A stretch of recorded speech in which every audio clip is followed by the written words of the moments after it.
Vinde, ó Deus, em meu auxílio. Nós estamos hoje na quarta-feira da Quaresma, que também é chamada de Quarta-feira das Trevas, porque nessa quarta-feira nós lemos o Evangelho em que Judas se entregou de vez à escuridão, se entregou às trevas. Entre os discípulos de Jesus, há dois Judas. Nós não devemos confundir um com o outro. Nós temos Judas Tadeu e Judas Iscariotes. Judas Tadeu é santo, São Judas Tadeu. E Judas Iscariotes é um dos discípulos, um apóstolo, que entregou Jesus à morte. E nós nos perguntamos, por que é que alguém que era tão próximo de Jesus, que conviveu com ele durante 3 anos, pelo menos, durante a sua vida pública, acabou traindo Jesus?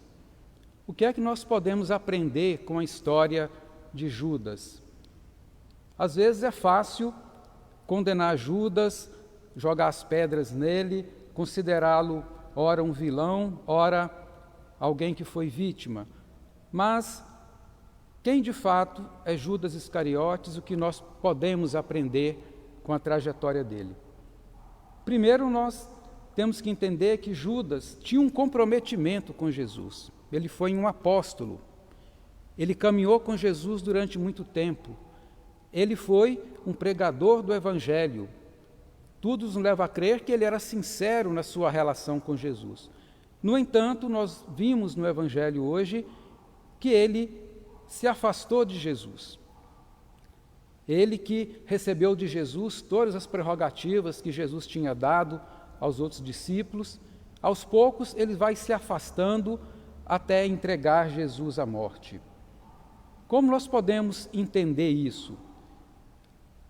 Um outro ponto, uma outra questão, é que Jesus deu a Judas a oportunidade de conviver com ele. Judas conviveu com o maior de todos os exemplos. Jesus nunca fez nada, nem nunca disse nada que fosse algo errado, que desviasse as pessoas.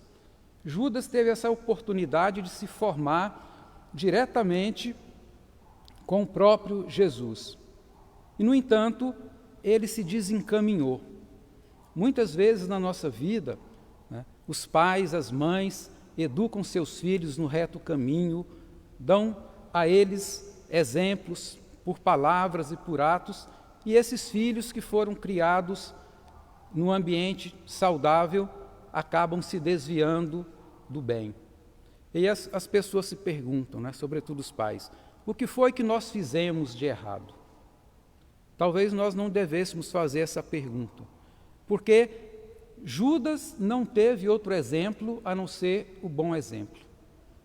Jesus não é culpado da atitude de Judas, porque ele jamais deu um mau exemplo para Judas.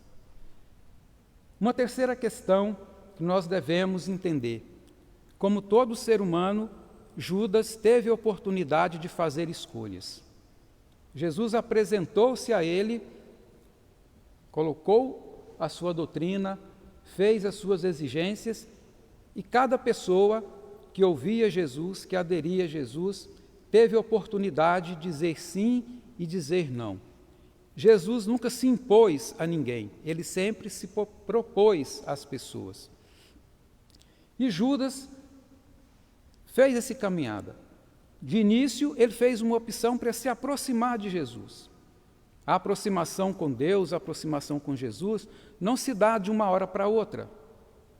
É um processo que nós vamos fazer ao longo da vida. A conversão é um processo que dura a vida toda. Ninguém, de uma hora para outra, se converte de fato. Há um momento, claro, que a pessoa ela tem uma intuição, ela tem uma tomada de consciência, mas a conversão é um processo. O afastamento de Deus também é um processo, não se dá da noite para o dia. Judas, que se aproximou de Jesus, em algum momento da vida dele começou num processo de afastamento, mesmo conhecendo todo o exemplo de Jesus, a vida que Jesus levava, o exemplo de vida dele. Ontem na missa, na homilia, o Padre Antônio lembrava isso, utilizando a linguagem da teologia moral e a linguagem dos sacramentos. Ele falava que Judas começou com pequenas falhas, com pequenos pecados veniais, com pequenas negligências, e começou um processo de afastamento, até chegar num afastamento radical, que foi o momento da entrega, da venda de Jesus. É interessante isso.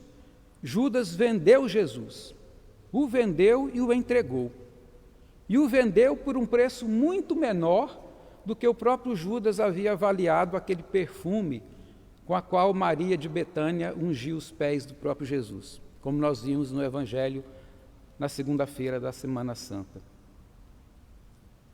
Judas se deixou levar pelo amor ao dinheiro. E o dinheiro é, como diz Paulo na primeira carta a Timóteo, é a raiz de todos os males. O apego ao dinheiro é a raiz de todos os males. O dinheiro compra praticamente tudo nesse mundo. Não compra tudo, mas compra praticamente tudo.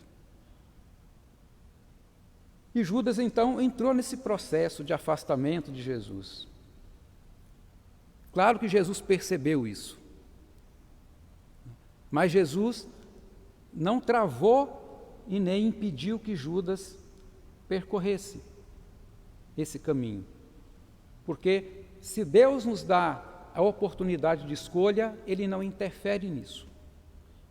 O tempo todo Jesus deu a Judas a oportunidade de voltar ao caminho. Jesus não mandou amarrar Judas.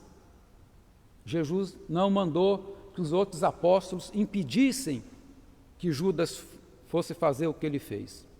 Mas Jesus confiou que Judas, em algum momento, poderia se recuperar. E qual foi o resultado disso? Judas mergulhou de vez nas trevas, mergulhou na escuridão. Mas aí nós podemos perceber uma coisa. Nós temos que tomar cuidado para não condenarmos Judas.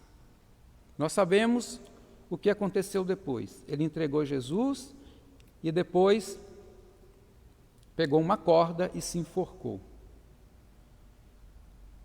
Todos nós somos Judas de alguma forma. Todos nós vendemos Jesus e entregamos Jesus de alguma forma ao longo da nossa vida. E é nisso que nós temos que tomar cuidado. A história de Judas pode ser a nossa própria história. E de muitas formas nós entregamos Jesus e nós vendemos Jesus. Todos nós temos as nossas fraquezas. E se nós não estivermos atentos, é exatamente isso que nós vamos fazer. Uma dessas formas de nós vendermos Jesus, já que nós estamos nessa crise do coronavírus, é impedir que as pessoas tenham a oportunidade de se preservarem. Todo o esforço que está sendo feito para que a saúde pública seja preservada depende da nossa colaboração. As pessoas que podem ficar em casa devem fazer isso. As pessoas que podem ficar em casa e que não ficam, que se expõem aos outros, estão, de certa forma, vendendo Jesus, por algum interesse particular. Judas foi por dinheiro, cada um de nós pode ser por outros motivos. E é isso que nós temos que pensar. Judas é humano, nós também somos humanos. Dentro dele tinha luzes e sombras, dentro de nós há luzes e sombras. Ele começou num processo de aproximação da luz, e em algum momento ele começou nesse afastamento da luz e se embrenhou nas trevas. Nós temos também que ter esse cuidado. Estarmos sempre preocupados em nos manter próximos da luz, e a luz, nós sabemos, é Jesus, para que não sejamos cooptados pelas trevas, pelas sombras.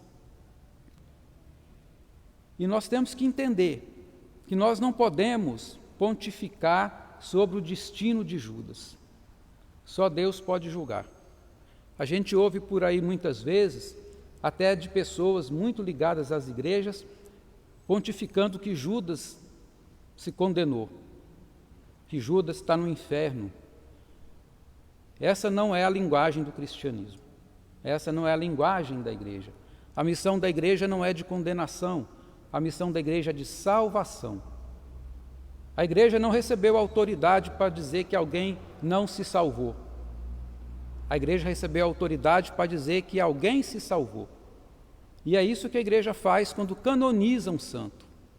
Quando a igreja canoniza um santo, ela está dizendo: essa pessoa está na graça de Deus, essa alcançou a salvação.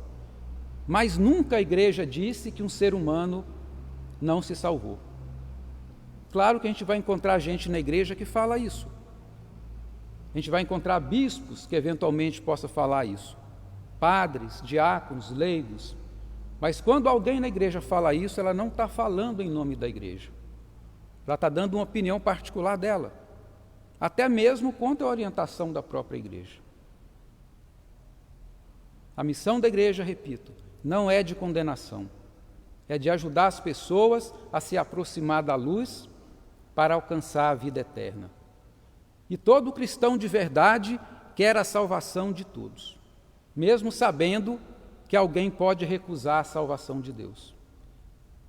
Ninguém pode dizer: Judas não está salvo, porque ninguém sabe o diálogo último que Judas teve com Deus.